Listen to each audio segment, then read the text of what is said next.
Misterio, terror, lo imposible. Bienvenido a Historias Sorprendentes. No solo mires, suscríbete ahora.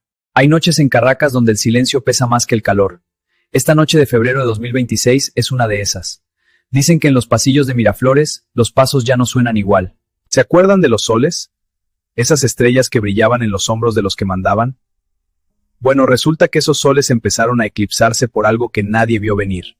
No fue la política, ni las marchas, fue una etiqueta. 3 letras que cambiaron las reglas del juego. FTO, Organización Terrorista. Ahora, los intocables tienen precio de mercado. 25 millones de verdes. Eso no es una recompensa, es una tentación divina. Por esa plata, hasta el guardaespaldas más leal se pone a pensar si su jefe de verdad vale tanto. Cuentan que en la frontera ya no se deserta por hambre, se deserta por miedo.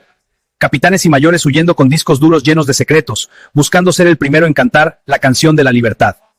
Pero lo más sorprendente no es quién huye, sino quién se queda para negociar. Porque en esta historia, el que no se vende, se entrega. Y entonces apareció el FMI. Sí, el villano de los cuentos de antes ahora es el héroe que trae los dólares.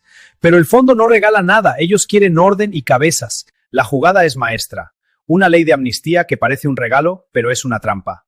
Vengan, confiesen y les perdonamos. Claro, si nos dan a los peces gordos. Soltaron a unos cuantos para la foto. Gestos de buena voluntad para que el mundo crea que esto cambió. Pero sabemos que cuando te dan un caramelo, es porque te van a sacar una muela. Economía es un monstruo que no se calma con leyes. El dólar no sabe de ideologías, solo sabe subir. Y cada punto que sube es un clavo más en la silla de los que creen que todavía mandan. Lo sorprendente es cómo los enchufados ahora buscan pasaportes de países que ni sabían que existían. La fiesta se acabó y nadie quiere quedarse a limpiar el desastre. En los cuarteles el murmullo es constante. ¿A quién van a entregar hoy? La lealtad se volvió un artículo de lujo que ya nadie puede pagar. Y de pronto, un avión que no debería estar ahí aterriza. Sin cámaras, sin cadenas nacionales. Solo un pasajero que ayer era Dios y hoy es solo un número de expediente. Febrero de 2026, mis panas. Aquí seguimos. Después del sacudón constitucional del 3 de enero, la cosa está tensa pero en calma. Esa calma chicha que precede al huracán o a otra cadena nacional que es lo mismo.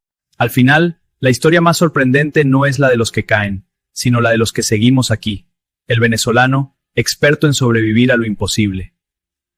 Así que, si escuchan que un sol se apagó anoche, no se extrañen. En este país, lo único seguro es que mañana tendremos otro cuento que contar. Nuestra libertad. Si te gustó el video, dale like, comenta y suscríbete.